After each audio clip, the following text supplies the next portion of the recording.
One day, when I was still in high school, out of pure boredom, I decided to check out what was on TV. Endlessly scrolling, trying to find something, anything, remotely entertaining to watch, I stumbled across an old childhood friend of mine. You're watching Disney Channel. Which is dead, by the way. The Disney Channel is dead. I checked, and it seems that outside of the US, it just doesn't really exist anymore. Nani? Emotional whiplash aside, on that day, I found two shows that would forever change the way I look at kids' television and animation. Gravity Falls and Star vs. the Forces of Evil. Those look like shows for kids. Why would you even watch them? Well, they are shows for kids. Good observation. But yes, I was curious to see what's considered the standard now, especially since nostalgic gems like Recess, Lilo and Stitch, and Kim Possible are sitting somewhere on Disney Plus's digital shelves. Okay, so this show comes across as a bit girly for my personal tastes, but that isn't a dismissal or measurement of quality, and the art style actually isn't that bad. And I mean, I've always been intrigued by a good mystery. Okay, interview's over. Candy, what's the damage? Your approval rating started at 0. Now it's a number lower than 0. You're memeing fast and none of them are good. That joke was actually pretty funny. Alright, I'll fight. One more episode.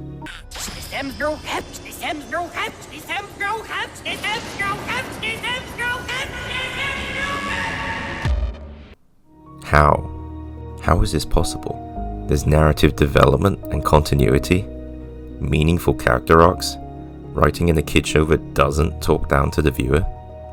I can't believe I'm going to say this as a guy in his late 20s, but when I was a kid, none of this existed.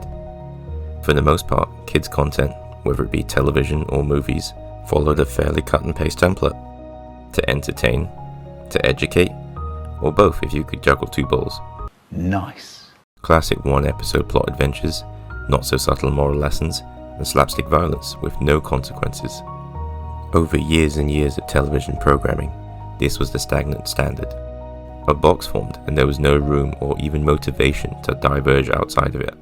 So why bother to think outside of it? Clearly at some point something happened along the way to produce gems like these. So the important question might not be when did this happen, but more how did the standards for animation get this high?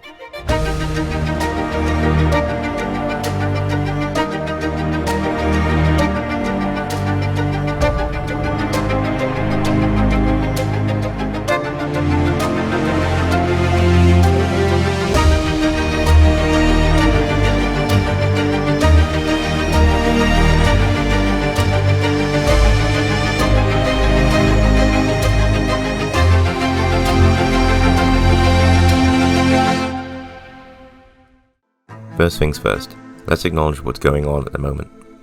Animation as a medium is massive and it is everywhere. From Arcane to Zootopia, animated IPs have taken the world by storm, encompassing everything movie, TV, and even merchandise related. Whether it's a story about the secret life of toys, or an explicit adventure through the infinite multiverse, audiences are not only interested, but also fully engaged with what animation can produce. Let's go back to that last example for a second. How are we gonna get back home? There's ways to get back home, Morty. It's just gonna be a little bit of a hassle. We're gonna have to go through interdimensional customs. So, you're gonna have to do me a real solid. Uh-oh. When we get to customs, I'm gonna need you to take these seeds into the bathroom, and I'm gonna need you to put them way up inside your... That doesn't sound like any kid show I've heard of. And that's because you're right. It's an animated series from Adult Swim, intended for, well, you can guess. And this is where I feel animation success comes from in part. When the penny dropped that this medium didn't have to be solely for children, the industry broadened its horizons, and its market share. And when audiences with an insatiable appetite to consume content grew mature enough to move past dated stereotypes and perceptions, it didn't matter if something appeared or was labelled as childish. But the real game changer was when creators and producers decided to take the same level of quality and even budget of adult hit shows and apply those considered approaches to their own content, which just so happens to be for kids. Altogether, this culminated into a massive movement that caused animation to evolve. From now on, the audiences watching animated content understood that movies and television were able to use animation as a vehicle and a medium to really tell the stories that the creators wanted to. animation is not a genre. And people keep saying, the animation genre. It's not a genre. A Western is a genre. Animation is an art form, and it can do any genre. You know, it could do a detective film, a cowboy film, a horror film, an R-rated film, or a kid's fairy tale. But it doesn't do one thing. And next time I hear, oh, what's it like working in the animation genre? I'm gonna punch that person. The Incredibles is a phenomenal piece of storytelling, in addition to it being a spectacular showcase of animation for its day. Its director, Brad Bird, who you were just listening to, had a part to play in its success, because he's always been passionate when it comes to the genre. Art form. He wanted to take things further and break the mold, but that meant not being limited by the technology of his time, and pushing his animators to be better. It meant taking the old, turning it into something new. So what is the traditional approach to animation? Well, I'm certainly no animator, but my extremely simplified understanding of the processes behind it all is that a lot of animation is based on real-world physics. Within the artificially created environment of a render, animators are able to alter factors such as light, shadows, textures, and the like. These recognizable characteristics that we take for granted in our everyday lives are all a part of how we perceive the world around us. So it makes sense that talented studios such as Pixar are able to create a more realistic look and feel to their animations by manipulating these traits. Actually, for a long time, the Pixar look was the industry standard to strive towards. It was safe, reliable, and as I also mentioned before, somewhat stagnant after a while. Some animated works did try to reinvent the genre over the years, but none did so much as the movie I'll never stop talking about, Spider-Man Into the Spider-Verse.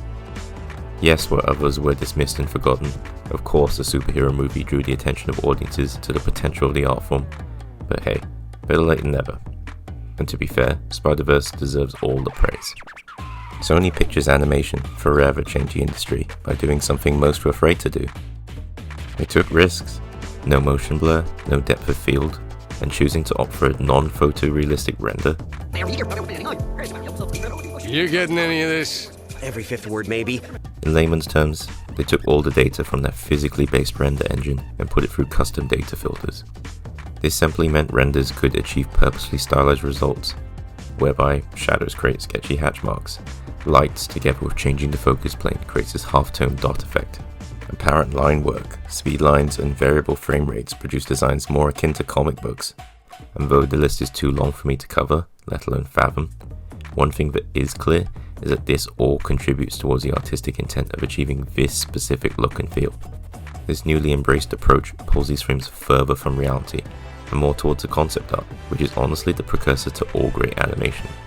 It has demonstrated the expanded potential of the art form, and more importantly, has redefined the visual goals for animation studios all over the world. And if all of this technical jargon went over your head, then this need be your only takeaway from it. Respect the process and the people behind it. Indeed, I truly hope Mark lives up to his name. To face his father and survive, he'll need to be...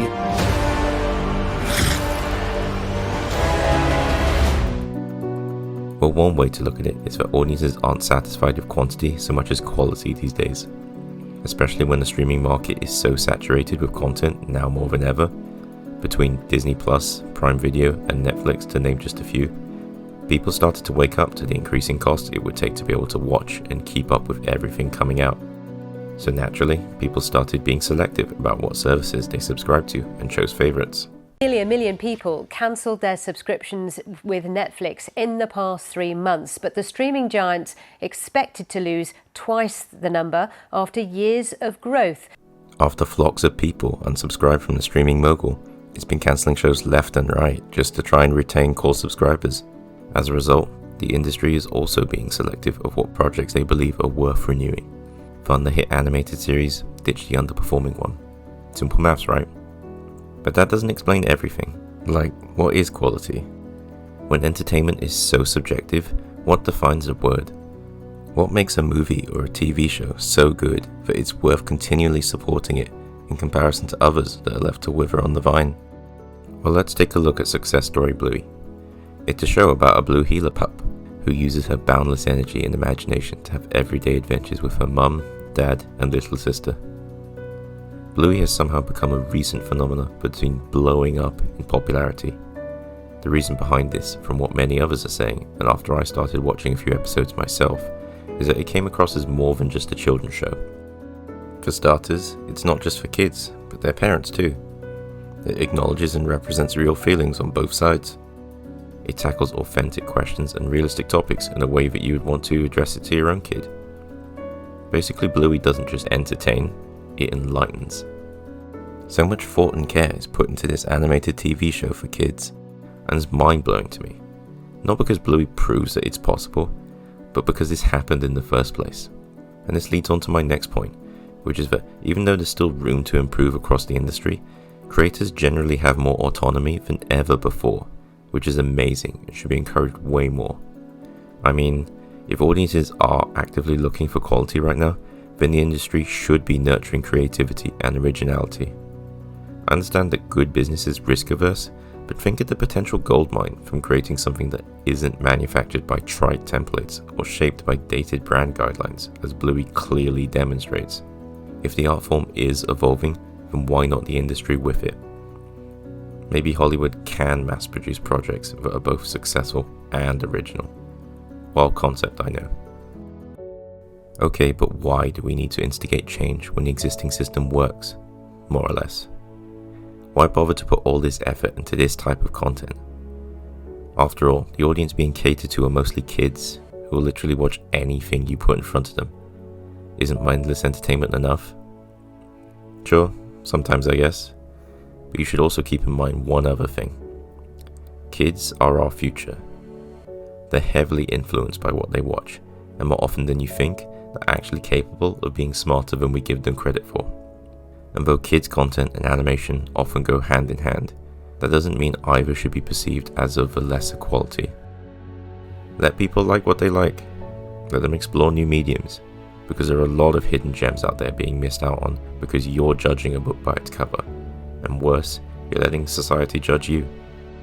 So whether it be familiar, unfamiliar, nostalgic, quirky, popular, not PG, or completely brand new, watch something that's not your style, or watch something that is your style.